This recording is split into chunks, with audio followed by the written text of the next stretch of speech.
Saudara Menteri Agama Yakut Khalil Qaumas memastikan akan memberi sanksi bagi travel haji yang menipu calon jemaah dengan visa tidak resmi. Pasca pemulangan 46 anggota jemaah yang ditahan di Bandara Jeddah karena tidak lolos imigrasi, Saudara, Kementerian Agama akan mengecek penyelenggara ibadah haji khusus yang terdaftar di Kementerian Agama. Jika ada yang melanggar, maka akan diberi sanksi pencabutan izin.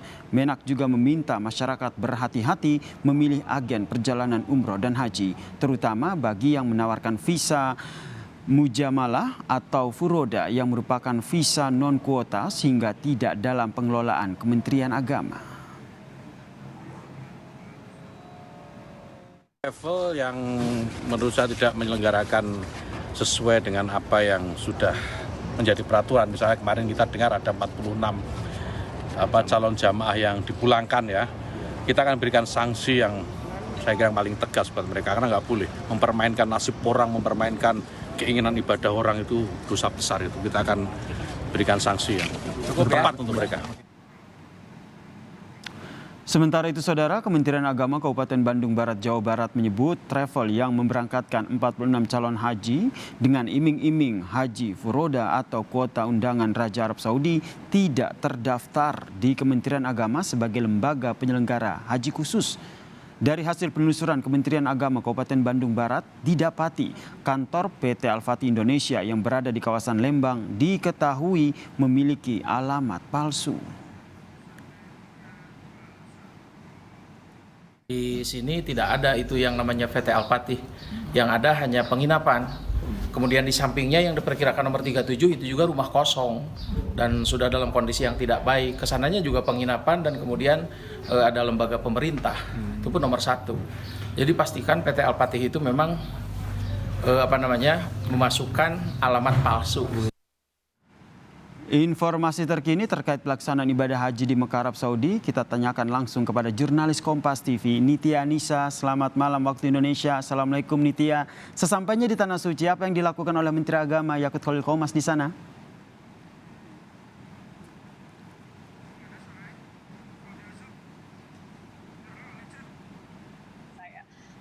Betul bahwa memang Menteri Agama Yakut Khalil Qaumas ini tiba di Bandara King Abdul Aziz, Jeddah, Arab Saudi dini hari tadi. Nah, setelah dini hari tadi, kemudian Menteri Agama melakukan umroh wajib di Masjidil Haram. Setelahnya memang Menteri Agama kembali ke hotel untuk beristirahat karena memang malam ini jadwalnya akan ada pertemuan antara menteri-menteri agama maupun juga para pemimpin perwakilan negara-negara yang mendapatkan kuota haji di tahun ini. Ada beberapa hal yang akan dibicarakan, salah satunya adalah persiapan untuk wukuf. Karena memang tinggal menghitung hari, Yasir. Tanggal 7 Juli, ini 7 Juli pagi informasi terakhir yang saya terima, jemaah haji ini akan kemudian sudah dimobilisasi untuk mulai ke Arafah dan akan menginap selama semalam di maktab masing-masing sebelum nanti puncak hajinya akan dilaksanakan tanggal 8 Juli atau 9 Zulhijjah. Yang istimewa karena memang wukuf di Arafah ini jatuh pada hari Jumat. Makanya kenapa disebut sebagai Haji Akbar. Ada keistimewaan di sini, tentu banyak sekali harapan dan doa yang akan disampaikan oleh jemaah haji Indonesia.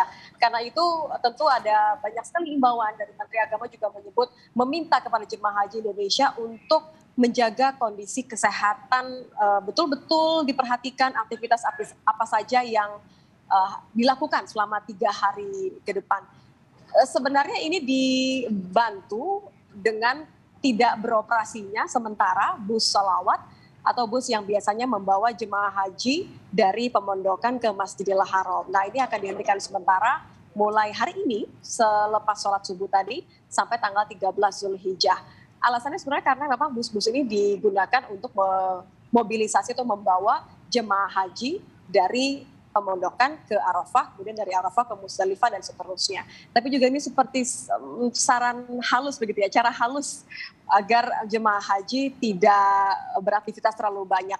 Hal ini dibuktikan dengan sedikit lengang Masjidil Haram hari ini, karena jemaah haji tidak hanya dari Indonesia tapi juga dari seluruh dunia yang sudah berada di Mekah, mereka memilih untuk menunaikan sholat di pemondokan masing-masing atau juga di masjid dekat pemondokan masing-masing. Saya kembalikan dulu ke Yasir. Berarti memang ini merupakan salah satu upaya yang dilakukan jelang persiapan puncak haji saat ini, betul demikian? Atau apalagi persiapan yang dilakukan utamanya untuk jemaah haji asal Indonesia? Betul.